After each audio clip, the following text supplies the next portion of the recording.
Hi guys, Dr. Loretta here. So today I'll be talking about a very sensitive topic, and if at any point in time you do feel triggered, please feel free to log off. I will be talking about childhood trauma.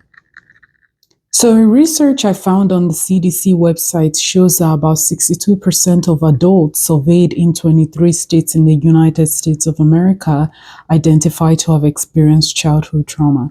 Childhood trauma is any adverse event in childhood, such as physical abuse, emotional abuse, sexual abuse, neglect, abandonment, community violence, bullying, complex trauma, separation, natural disaster, terrorism, accidents, and domestic violence. Child abuse is a risk factor for many mental, behavioral, and physical health problems because this trauma occurred in the developmental stages and causes the brain to develop differently. These individuals are more at risk for exploitations, molestation, and re-victimization. These individuals experience diminished life potentials, such as you see high dropout rates from school, lower levels of education, poor academic performance, inability to hold down jobs. If child abuse is not taken care of, there is more risk for transgenerational trauma. Because think about it, these individuals end up growing to be adults and parents to kids, and they replicate the same things over and over again. Because why not? They don't know any better. They're doing the best they can with what they got. What are some things to look out for or identify that you've experienced childhood trauma? Signs and symptoms of childhood trauma are, but not limited to, the following: difficulty concentrating, unexplained anger, somatic complaints such as aches, pains that are unexplained, dissociation, which is separation from their thoughts and disconnecting with from their reality, which they have developed as a coping mechanism, acting out in school, which most times is usually a cry for help, hyperactivity, emotional dysregulation, poor performances at school, bedwetting, depression to include no or poor interest in activities that they used to like, and anxiety to include separation, anxiety, feeling on the edge, hypervigilance, panic attacks, acting younger than their age. You see like speech delay, changes in their appetite, sleep problems to include nightmares, unusual fear, mutism, regression, avoidance, low self-esteem, poor impulse control, changes in their appetite, and isolation. The list could go on, but this is just a few of them. We have hope because child abuse can actually be prevented. And here are some ways to prevent child abuse. As a parent, get professional help. If you are a parent who have been abused before, get professional help so that you ensure that you don't replicate the same thing with your children. If you're married and you're having marital issues, get professional help to take care of your marital issues so that it doesn't spill over to the children. If you're a parent with mental illness or substance use problem, you can seek professional help to take care of your mental illness or your substance abuse issues so that it doesn't affect your children. Also, if you need to learn parenting skills, because kids do not come with manuals, you can get professional help to be able to learn how to raise your kids better.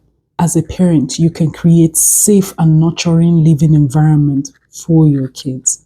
Know the early signs of child abuse, because sometimes child abuse is not from the parent. It could be from other relatives or even from a stranger. But as a parent, if you are knowledgeable about child abuse and you know what to look out for, you'll be able to identify it early in your child. Most times parents withhold this information from their children because they feel like they're protecting their children. However, knowledge is power. If your kids know better about these things and understand it better, they're able to identify when they are being abused and communicate to you as a parent. And also on the flip side, your children are now not the abusers. Thoughtful discipline. Discipline is definitely necessary in raising your kids, but being thoughtful when you discipline your kids so that it doesn't veer off to abuse. Use kind words. This is where, as a parent, emotional regulation is a skill that you absolutely need, because every parent can attest to the fact that you need a lot of patience to raise your kids. And if you, as a parent, is unable to manage your emotion, you end up finding yourself where you lash out at your kids. Create bond with your kids. When you're well bonded with your kids will trust you enough to be able to share with you, to be able to tell you without fear of reprisal, without fear of punishment, and be open to you. Provide your kids with emotional and physical needs. As a parent, you cannot pour out of an empty cup. This is where you, as a parent, need to learn self care and take care of yourself so that you're able to have enough care, love, and compassion to pass on to your kids. You cannot give what you do not have. Have an open line of communication with your kids. Communicate with them frequently. Ask them questions. Ask them how their day at school was. Ask them when they visit friends, when they go on field trip. Ask them about it. Talk to them about it. It creates that relationship with your kids, and it opens that line of communication for them to be able to share with you as their parent. Do not leave your kids in untrusted hands. I know sometimes it could be challenging when it comes to childcare, but this is where you weigh your pros and your cons and know what gives. If at worst case scenario you're unable to find trusted hands to watch your kids, enroll them in a daycare or call off from work. People that have already experienced abuse, there is also redemption for them. And this information is totally necessary for every parent, for every individual, so that if you're someone who's experienced abuse, you would know how to get help. If you know somebody who has experienced abuse, you will know how to offer them help. And here are guides on how to help them. Provide them treatment. As a parent or as a friend, you can pay for your child to go to therapy. You can provide them resources as to what help is out there. Give them a safe space. When people are going through trauma, one of the things they've experienced is fear, and there is that lack of safety. So giving them a safe space to heal is very necessary. Sometimes it could include a safe house, which could be taking the kids out of their home to put them in a home where they can feel safe.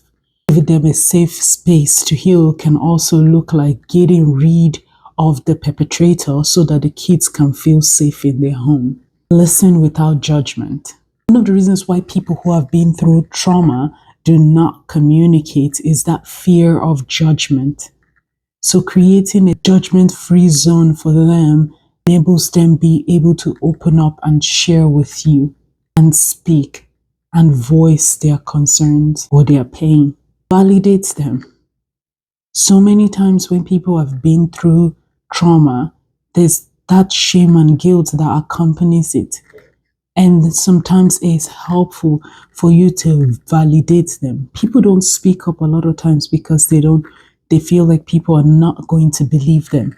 But for you as a parent, as a friend, as a coworker, as a brother, as a sister, as a caregiver, that validation is necessary for them to heal. Provide them love and nurturing. All the love you have to give, this is the time you get to give it. Love them, nurture them, be patient with them. Be patient in the healing journey. Everybody heals differently. Be patient with them while they heal. There are going to be moments they're going to act out. They're going to act out of character. But empathize with them knowing that this person has been through a lot. Love them and support them. Anybody who has a huge support system tends to be more resilient because they know that somebody has got their back. Affirm them. Let them know that it's not their fault what happened to them. Because you have to remember, sometimes when people have been through trauma, they feel like it's their fault. They feel like they could have done something differently to prevent it. They feel like they've done something to attract it to them. But letting them know that it's not their fault can be very helpful. You can absolutely get past your trauma if you're someone who's experienced childhood trauma. And here are some steps to healing. First, identify what the trauma is, because just calling it a trauma is vague, but identifying what exactly that trauma is, what type of trauma and what occurred. Because the first step to problem solving is identifying what the problem is. Acknowledge the trauma. Being in denial does not help you heal, but acknowledging that this has happened and moving on through the pain. Forgiveness. Forgive yourself. Forgive the perpetrator. People don't understand what forgiveness is. Forgiveness does not mean letting the perpetrator go scot-free. Forgiveness means releasing that person from your heart. Because in all honesty, you would never heal if you don't forgive. You need to forgive for you and not for them. And have it in the back of your mind that forgiving them does not mean that you condone what they did to you. Create positive habits. I do have a video on how to build mental strength, and I will tag it in the description below so that you can go there and watch and learn how to build mental strength.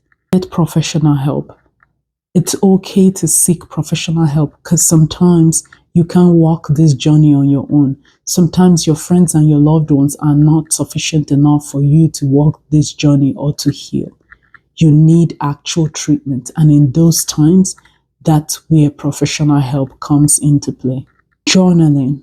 Journaling is one of the ways of offloading the thoughts in your mind and putting it onto something. Writing about the pain can actually help you heal through the pain. Support groups. There are a lot of support groups out there. And one of the reasons why I always encourage support groups is that it's always encouraging when people get to be in same environment or get to meet people who's been where they've been, who has experienced the same challenges that they've experienced, and it helps them feel that they're not on this journey alone. And sometimes people end up feeling like something is wrong with them. They are odd amongst people, but it's helpful when they get to see that there are other people who are going through the same challenges as them. I hope this has been helpful. Please let me know in the comment section any questions, any concerns, or any contributions you have about childhood trauma. And if you're yet to, please do not forget to like, subscribe, and share with your friends and your loved ones so they can join us on this journey to mental wellness. Have a good rest of your day. Bye.